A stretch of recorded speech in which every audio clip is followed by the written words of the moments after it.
بسم اللہ الرحمن الرحیم۔ سیرت النبی، جشن میلاد النبی صلی اللہ علیہ وآلہ وسلم۔ ملا علی قاری رحمۃ اللہ علیہ کی حتمی رائے۔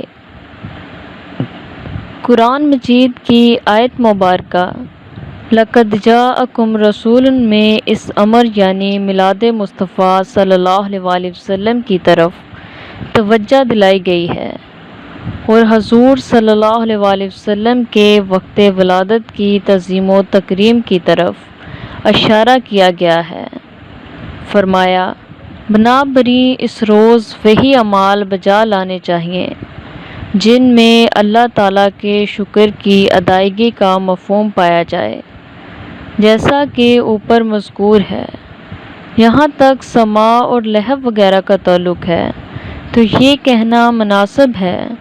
کہ جو قوالی سماع اصل میں جائز ہے اور اس دن کی خوشی کے اظہار میں مددگار ہے تو اس کو اس سے ملانے میں حرج نہیں،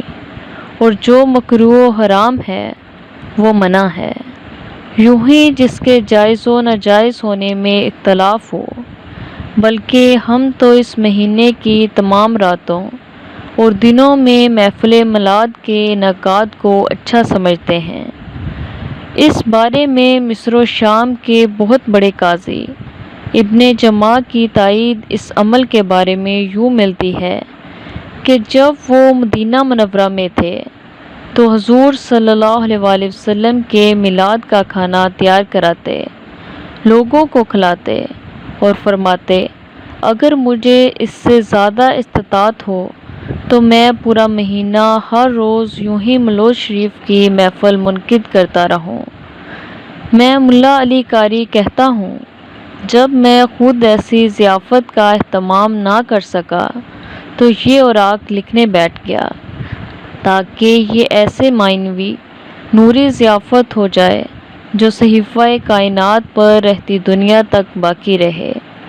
کسی سال مہینے سے مختص نہ ہو، اور اس لیے میں نے اس کتاب کا نام المولد الربیع فی المولد النبی رکھا ہے۔ مشہور محدث امام ابن جوزی رحمۃ اللہ علیہ ہمیشہ مکہ مکرمہ، مدینہ طیبہ، مصر، شام، یمن، غرض مشرق سے مغرب تک تمام بلاد عرب کے باشندے میلاد النبی صلی اللہ علیہ وآلہ وسلم کی محفلیں منعقد کراتے آئے ہیں۔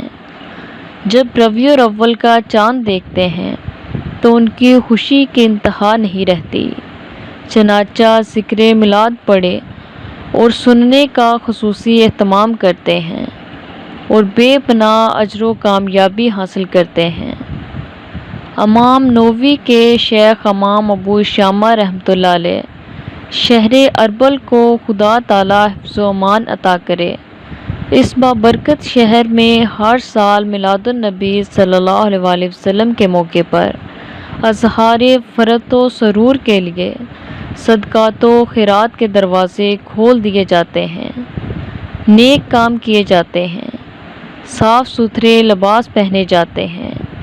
یہ ایک حسین ترین طریقہ ہے جو اگرچہ نو ایجاد ہے مگر اس کے حسین ہونے میں کلام نہیں،